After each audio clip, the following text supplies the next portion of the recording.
All right, we are in Matthew chapter 14. Woo-hoo. We finally moved to another chapter. Chapter 14. So we have the exciting opportunity to learn about Herod's beheading today. So let's just remind everybody where we are. We went through the 7 parables, and at this point, Jesus is really, going through some examples. I mean, in action and what they're doing, going through examples to see how people responded to the preaching, right? The preaching about the kingdom. And it really reflects the responses that Jesus laid out in the soils. As we talked about last week, we looked at the response in Nazareth. We had the kind of hard-packed soil there in Nazareth with unbelieving people. And today we're going to look at Herod, which, as we've said before, is kind of the stony ground where there's some thin soil, which is quickly overtaken. All right, so we're in chapter 14, verse 1. Let's go ahead and start reading. It says, at that time, Herod the Tetrarch heard the report about Jesus. So let's just stop right there. So at that time, it just means while Jesus was teaching, while he was preaching on the kingdom. It's in that time frame that this happened.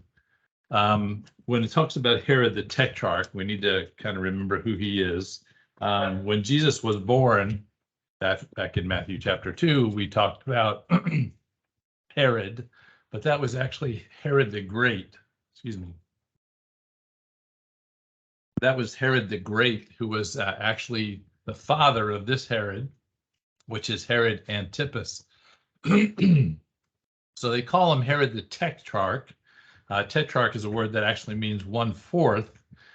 When Herod the Great died, he split his kingdom up amongst his sons.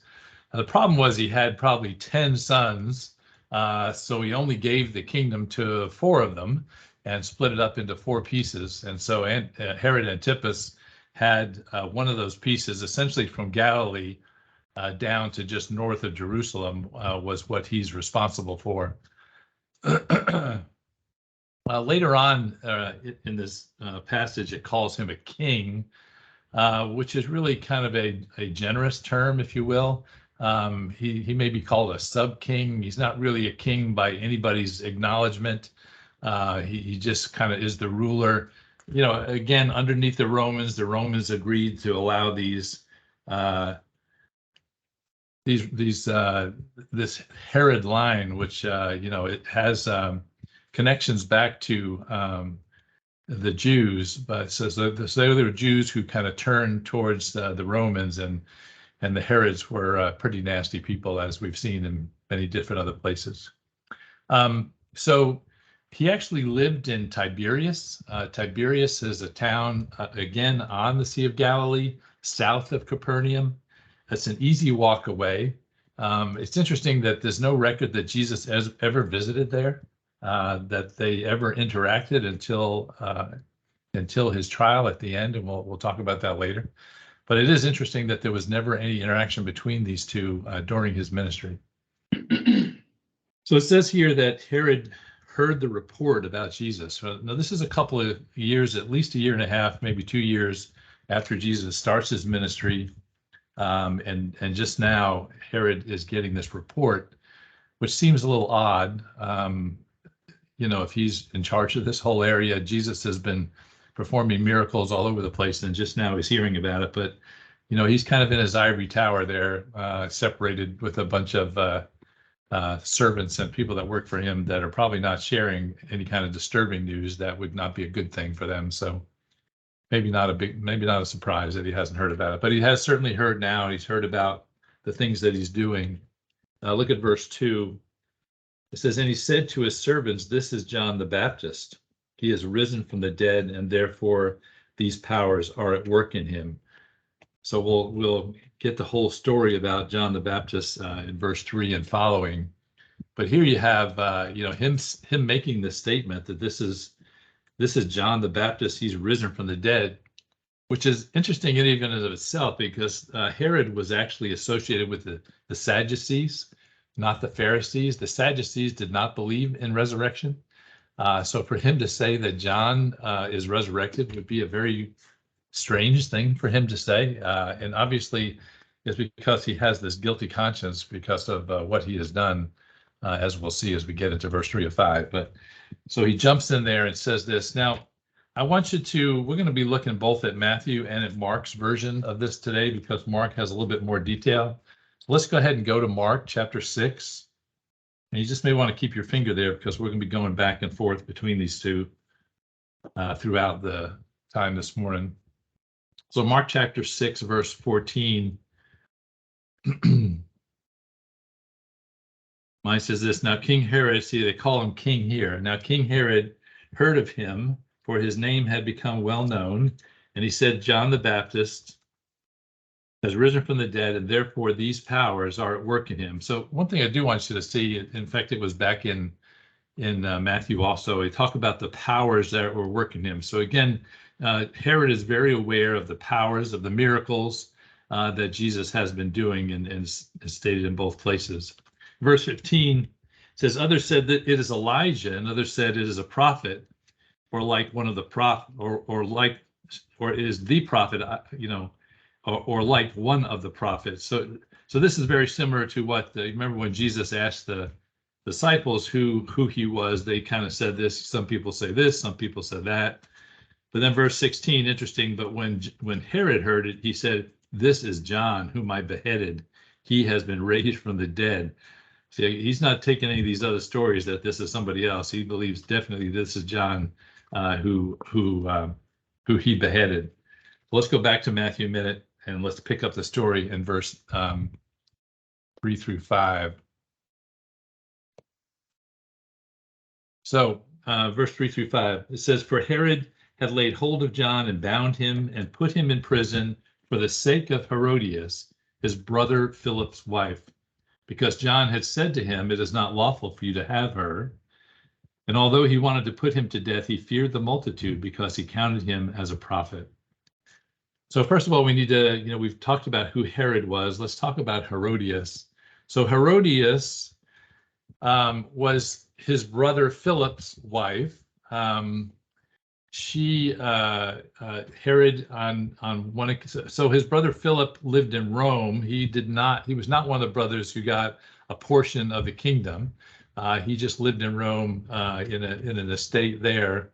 At one point in time, Herod goes to visit his brother in Rome, and when he's there, he falls in love with Philip's wife. He essentially takes Philip's wife back to his home. He, by the way, had already been married. He was married to the daughter of another king in the area, who, by the way, was not very happy about all this. So he leaves his wife. Herodias leaves her husband, and they get married.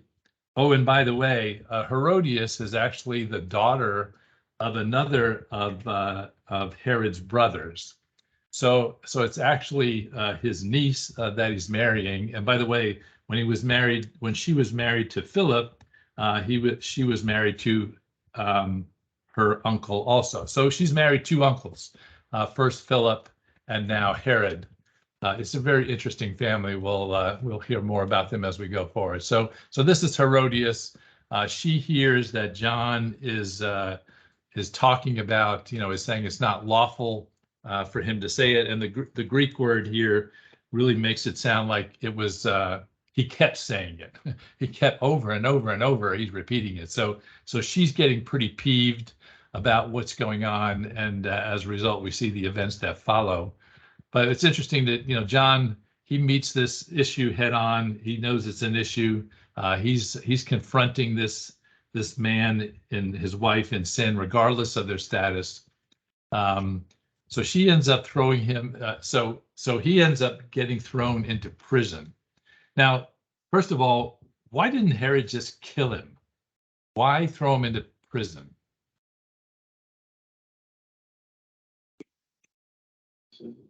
He's got a following. People thought he was a prophet. So if you look what it says here, right? It says he wanted to put him to death, but he feared the multitude because they counted him as a prophet. So he had a following, he had a multitude, he was afraid that he might cause an uprising if he killed John, right? That his followers would come together and have an uprising. They'd cause a lot of trouble. And so what he's really fearing is the Romans, right? Who are going to hear about this, maybe take him out of office. So here we see the first time, one thing we're going to see consistently as we look at Herod is the word fear. So here we see he fears the multitude and most probably is fearing the Romans. I do want to go again back to Mark and look at the version there because there's some additional information. In Mark chapter 6, again, verse 17. It says here, for Herod himself had sent and laid hold of John and bound him in prison for the sake of Herodias, his brother Philip's wife, for he had married her. Because John had said to Herod, it's not lawful for you to have your brother's wife. Therefore Herodias held it against him and wanted to kill him, but she could not. For Herod feared John, knowing that he was a just and holy man. He protected him, and when he heard him, he did many things and heard him gladly. So in verse 17, Herod gets John and he throws him into prison. One of the reasons he's throwing him into prison is that he is trying to protect him from his wife, right? Where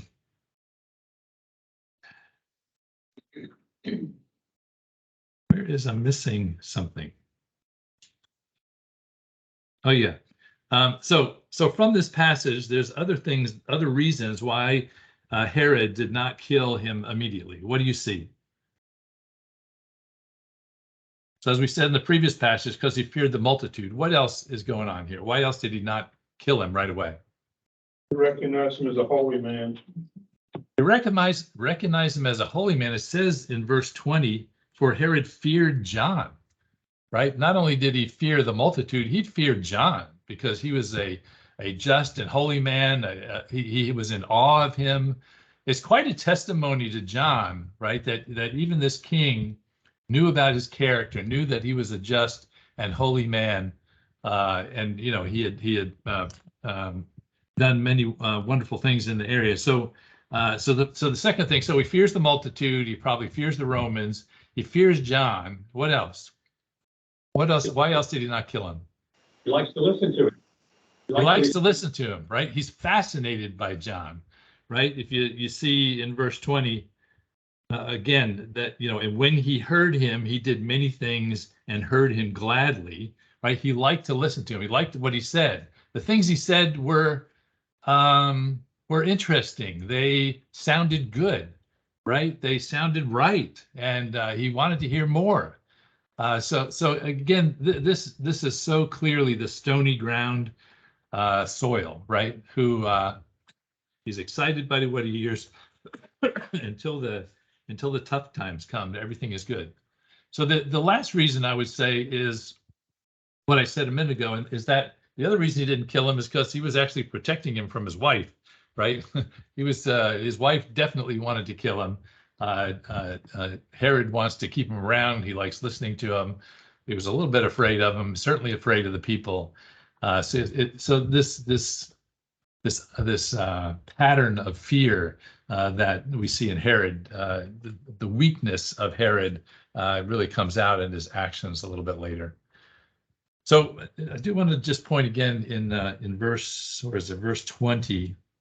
It says, at the end, it says, when he heard him, he did many things and heard him gladly. Most of the commentaries believe that this he did many things refers to Herod. Herod responded to John's message in some way, at least protecting him, right, by keeping him in prison and not killing him. It may be that he actually tried to do better, tried to be a better person, actually listened to John's message, right? He tried to become morally better. He helped John while he was in prison. All these things are speculation, but again, it goes along with the pattern of the stony ground, right? Where he hears the message, he tries to do better by himself, He certainly doesn't actually depend on Christ for those things.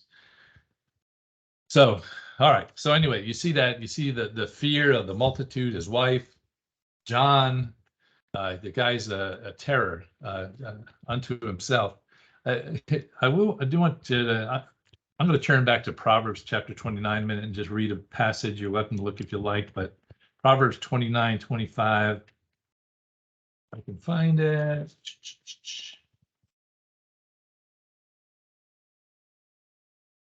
Proverbs 29, verse 25, it says, "The fear of man brings a snare, but whoever trusts in the Lord shall be saved."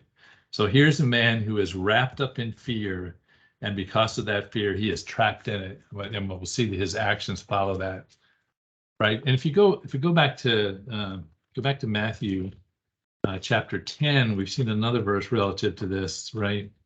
Matthew chapter 10, verse 28. This passage, "And do not fear those who kill the body, but cannot kill the soul, but rather fear him who is able to destroy both soul and body in hell." And this was Herod's problem. He was afraid of everything except what he should have been afraid of, which is God, right? He was afraid of the Romans. He was afraid of the multitude. He was afraid of his wife. He was afraid of John, but he was not afraid of God. And because of that, he gets himself in trouble, as we'll see. All right. I'm going to stay here in Mark, for those of you who are still there. I'm going to stay here in Mark to read the rest of the passage again because it has a little bit more detail here in verse 21. It says, "Then an opportune day came when Herod on his birthday gave a feast for his nobles and high officers and the chief men of Galilee. And when Herodias's daughter herself came in and danced and pleased Herod and those who sat with him, the king said to the girl, 'Ask me whatever you want, and I will give it to you.' He also swore to her, 'Whatever you ask me, I will give you, up to half my kingdom.'" So here, what's interesting in this one is it says, "in an opportune day," right? An opportune day for who? Well, it's an opportune day for Herodias to actually get back at John for the things that he has done. One thing that you need to know is that when it talks about a birthday feast that he has here, these were only held for men back in those days. There were no women who had birthday parties, only men, because they were drunken stag parties back in those days. All the men came in, they got drunk, they had all these ladies dancing in front of them. The Jews continually looked down upon these. This was just something that non-Jews did. So again, for Herod to do this, it would be a pretty sinful thing for them to even have this birthday drunken stag party. Anyway, so that's background. So it says there, that Herodias's daughter came in. Notice it doesn't say it's Herod's daughter. This is actually most of the historians say this is Salome, who was the daughter of Philip, right? So by her first husband, she comes in and does this dance. Again, this would be very strange. Normally at these kind of birthday parties, they would have women come in and dance, but they would be paid women of the street, right? Who would come in, who would be scantily dressed, who would dance before them. For the daughter of a royal to do this dance, that would be an incredibly shameful thing. And it would just be unheard of. And so here you have, obviously, Herodias in the background convincing her daughter this is a good thing. Now, it may I don't want to let Salome off too easy, because we'll see in a minute that she thought this was a pretty good idea.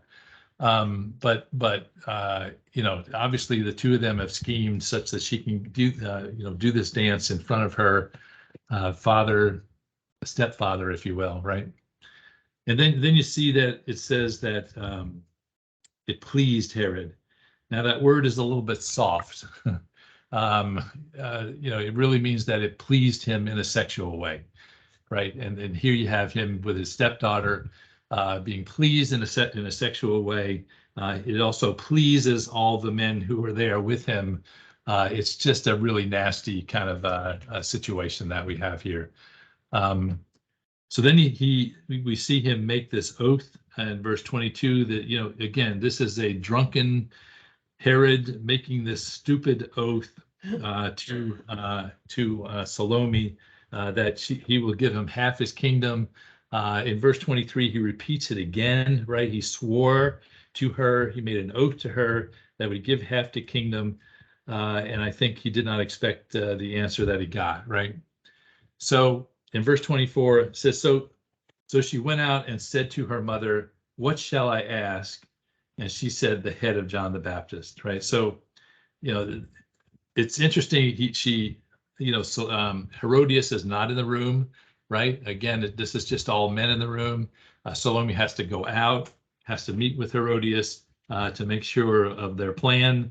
And she asked for the head of John the Baptist. And then verse 25, immediately she came in with haste to the king. Those words, immediately and haste, just show a intensity on Salome's part of her involvement in this. And the words, you know, it's not just speed, it's about her desire to actually do this. So she's a willing participant in what's going on here, although Herodias is pulling the strings, no question behind. Immediately she came in with haste to the king and asked him, saying, "I want you to give me at once the head of John the Baptist on a platter." Now, those little words "at once" are critical, right? I want you right now. I want the head right now. She doesn't want him to wait until he sobers up, whether he thinks about it, whether he gets other counsel, right? Right in the midst of this orgy, if you will, that he has in front of him, she comes out and says, "Right now, let's do this thing." And so, you know, unfortunately, he goes forward and does it. He makes this promise in public, right, in front of all the people. And then, you know, let's look at verse 26. The king was exceedingly sorry, yet because of the oaths and because of those who sat with him, he did not want to refuse her. So first of all, why is the king sorry?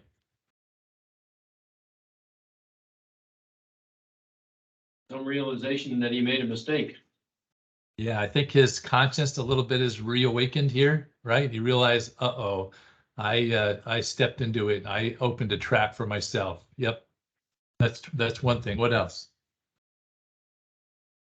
Well, we'd already talked about all the reasons why he didn't want to kill him. Right.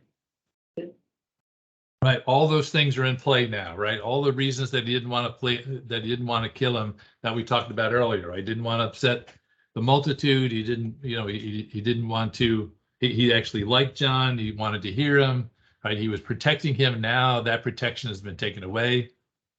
Any other thoughts? Why else is he sorry?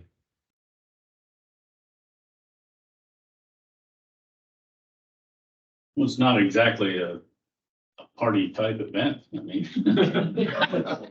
puts the panther on the move. Yeah. It's not something that normally happens at a party.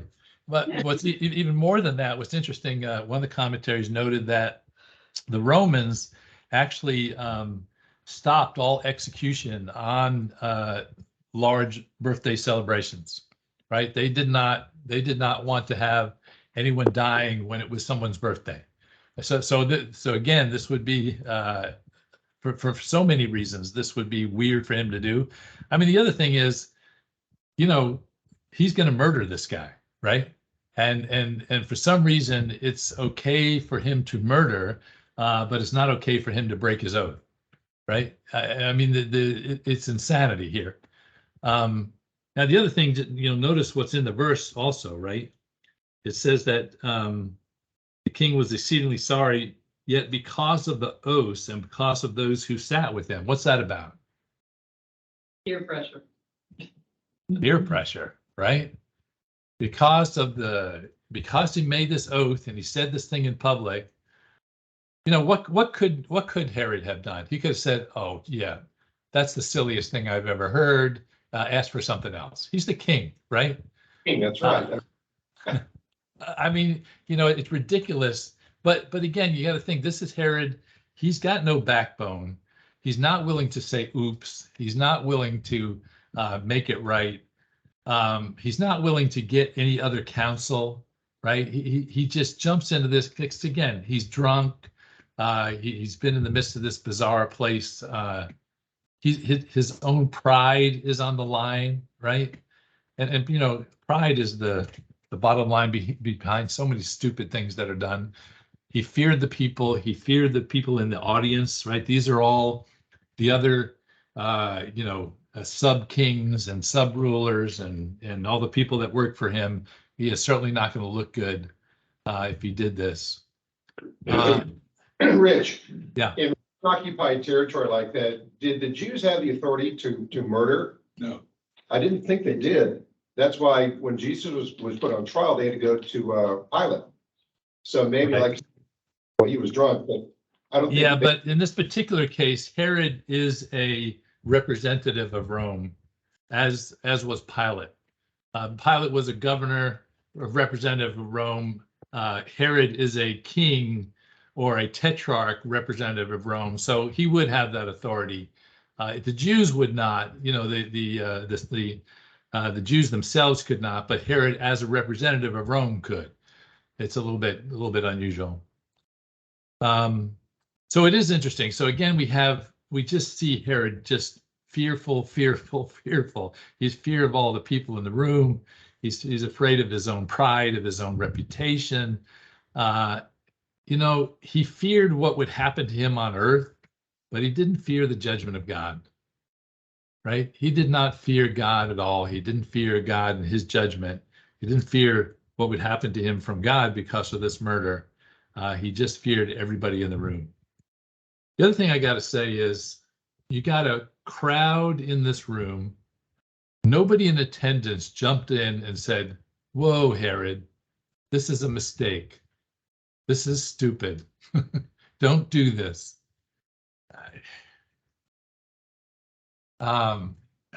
It just is a warning for all of us, right? When someone in authority is doing something that we all know is wrong, it's time to stand up, right? And it's time to say something and not just go along, which is what these people did. They just all went along with what was going on, didn't step up. Why not? Well, they might have, Herod might have, you know, killed them also, right? They might have been putting their neck out. They might have lost their job. They might have lost their position. Yeah. So one more question I'll ask, why didn't God step in? Part of the plan. Like all the other bad stuff that happens throughout our lives.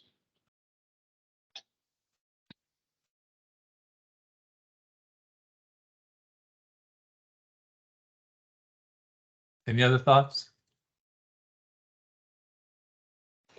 Well, John was the one sent before Christ. So was this sort of so now John's being killed, but he's not going to be resurrected. Was that part of the great plan, you know, to highlight Jesus truly is the Son of God as he came back to life?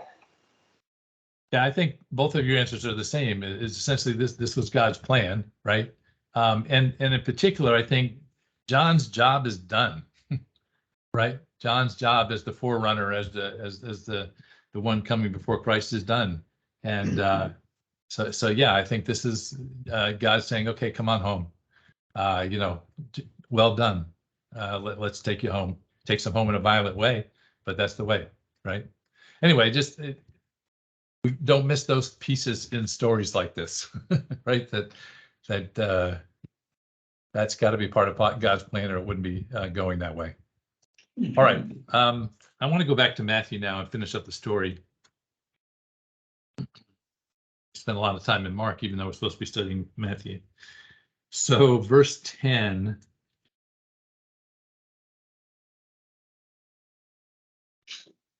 Verse 10, so he sent and had John beheaded in prison. right? So he was actually beheaded then in prison, with no trial, right? No friends around him, no one to speak for him. And I got to remind you, when we looked at John early on in Matthew, right? I mean, the point that was made there, this is the greatest man that ever lived, is beheaded in prison all by himself, with no trial, no friends, nothing. It's just, it's a pretty horrible thing that that Herod does here. All right, let's keep going. Verse 11, and his head was brought on a platter and given to the girl, Salome, and she brought it to her mother.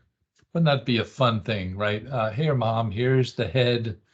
There's some apocryphal stuff that talked about how Herodias abused the head once she got it. I mean, just crazy stuff, right? So, I do want to tell you the full story here. That's not in scripture. So she brings it to his mother. This is the last we hear about Herodias, but Herodias' story doesn't end here. So later on in their reign, one of the other brothers of Herod dies, who has land. Has one of the other tetrarchs die. The land is not given to Herod; it's given to another brother, Agrippa, who you've heard of before, is given the land. And so Herodias is furious, right, that her husband doesn't get this land.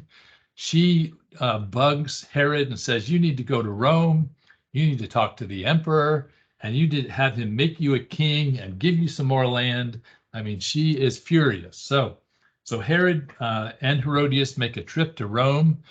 Unfortunately for them, Agrippa hears about this plan.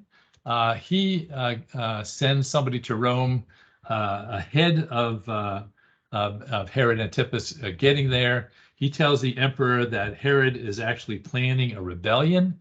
And so when Herod gets to Rome, the emperor immediately exiles him out of the country, and unfortunately sends Herodias with him.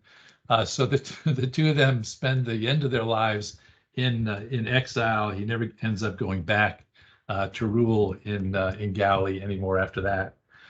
The other thing, so that's the end of Herod and Herodias. Salome, by the way, she later marries her great uncle, one of the other kings, one of the other brothers. And then eventually divorces him and then marries her cousin. And then she dies supposedly while walking on some ice. The ice breaks through. She falls through the ice and her head gets cut off by the ice. So fun people, these Herodians. Anyway, I just thought you'd like to know the rest of the story there. That's all historical information. It's not biblical, but just thought you'd be interested in knowing. All right. So to wrap this up, let's look at verse 12. It says, then his disciples came and took away the body and buried it and went and told Jesus, right? So the disciples came. So first of all, recognize there, John still has disciples. We talked about that a long time ago. John continued to have disciples. And his disciples come get the body. Now, typically, the bodies of somebody who's beheaded are just thrown over the wall into the pit. So that Herod, gave him the body is a little bit of niceness on Herod's part. He didn't have to do that. He gives them the body and they go and buried it. And then it says they went and told Jesus. Why did they go and tell Jesus?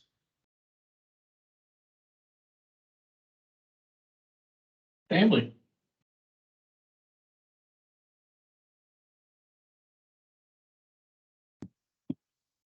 Family, good. I got it. That's great. This is his cousin, right?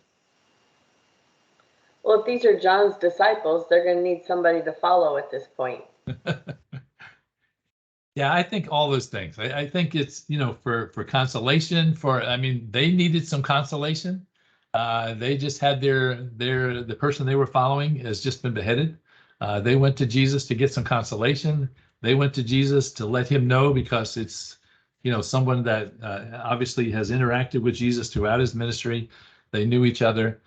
And then as Michelle said, it very could well be that, John had continually told them to go and follow Jesus. So they had stayed with John. Now, obviously, they have this opportunity to go and follow Jesus, and most probably they do after this point. The other thing is, there may be some warning here, right? Hey, want to let you know they just killed John. You may be next, right?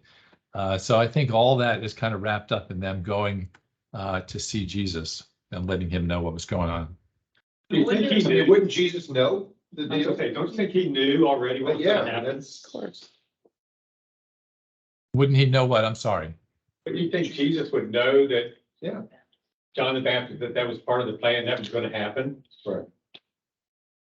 Well, I mean, did Jesus as God know? Yes. Did Jesus as a human know? I don't know. Obviously, they told him, I would think that he didn't humanly know at this point what was going on. The other thing I was gonna ask was, John the Baptist all along seems like a loner. We don't know that, we don't know family, so I'm thinking, if I'm John the Baptist and I'm sitting in prison and they come get me, it's like, okay, here's the next step. I know what's coming.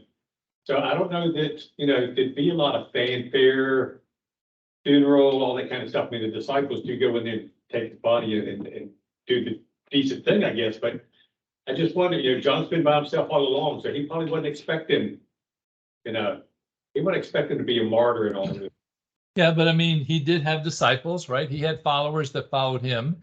And also when he preached, he drew a crowd, right? I mean, you remember the crowds that he baptized. So there were, he was a name that people would know, right? And so yeah, that he was killed in secret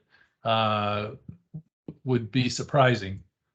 And again, Herod was afraid of what might happen because of the crowds and how they would respond. So I think all those are connected to that.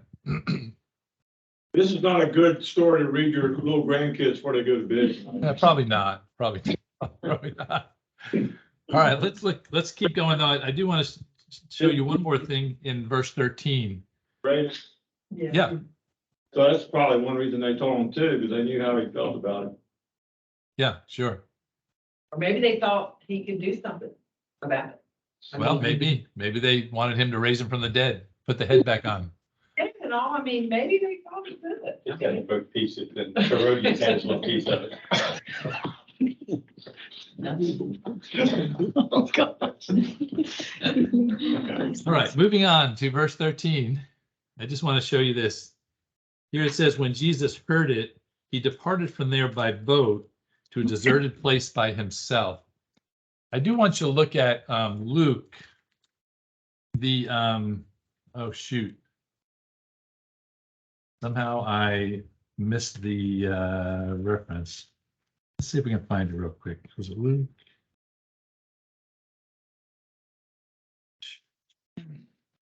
Nine, 10.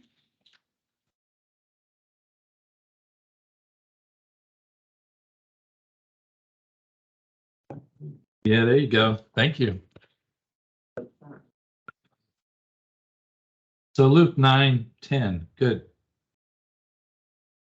says, and the apostles, when they had returned, told him all that they had done. So this is them actually returning from their missionary journey and letting him know what he has done. And then it says, then he took them and went aside privately into a deserted place belonging to the city called Bethsaida. So here we're, in both places where it's the introduction to the feeding of the 5,000.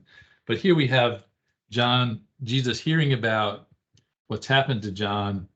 In Matthew, it says he went by himself. Here it indicates that he went with his disciples by boat. So again, they're on the southwest part of the Sea of Galilee here. They get in a boat. They end up on the northeast side of Galilee at Bethsaida. So they've taken this boat trip across the water. And I like the idea that his disciples were with him. I mean, this was a time for them to gain comfort about this. This is a big deal that John has been killed. They're in the same ministry. Jesus needs to let them know, hey, this could happen to you. You need to be ready for this. You know, of course, we know they all ended up as martyrs in one way or another. So I think this was a teaching time and a consolation time for Jesus with the disciples.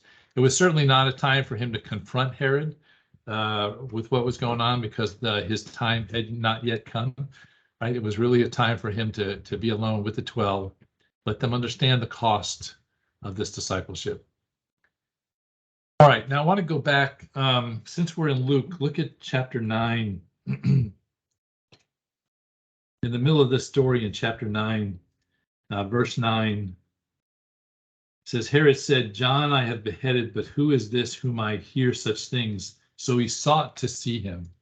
So Herod, throughout his life, was trying, or throughout Jesus's life, was trying to get an audience with Jesus. Right? And as I said, he never did. He desired to see him, even though it was a short walk away. He never actually interacted with Herod until the trial. It is interesting. Look in Luke chapter 13. Chapter 13, verse 31. Luke chapter 13, verse 31. Says, on that very day, some Pharisees came, saying to him, get out and depart from here, for Herod wants to kill you. And he said to them, go tell that fox, behold, I cast out demons and perform cures today and tomorrow, and the third day I shall be perfected. Nevertheless, I must journey today, tomorrow, and a day following, for it cannot be that a prophet should perish outside of Jerusalem. So here he actually sends a note to Herod, calling him a fox, telling him that he is performing. So again, what does Herod want? Why does Herod want an audience with Jesus? Well, it's for the same reason he wanted an audience with John. He was fascinated, right, by these words, by these miracles. He wanted to have the cool kids alongside of him, right? And Jesus never gives him that opportunity. In here, he's saying, hey, I'm performing all these things out here. I'm performing these miracles. I'm doing all these things, but I'm not coming to see you until much later. So let's then turn to the trial in Luke chapter 23. And again, it's a really fascinating interaction between Jesus and Herod. In Luke chapter 23, verse 6. Well, we can start at verse 4 just so you get the context. So Pilate is now interrogating Jesus. Luke 23, verse 4. So Pilate said to the chief priests and the crowd, I find no fault in this man, but they were the more fierce, saying, he stirs up the people, teaching throughout all Judea, beginning from Galilee to this place. When Pilate heard of Galilee, he asked if the man were a Galilean. And as soon as he knew that he belonged to Herod's jurisdiction, he sent him to Herod, who was also in Jerusalem at that time. So again, Pilate is the governor in Jerusalem, so he's the appointed official over Jerusalem, but Herod is the tetrarch, which is the Roman appointed official over Galilee and points south to Jerusalem. So when he hears he's the Galilean, he says, well, that's not my guy. I'm here in Jerusalem. Let's send him up to Herod.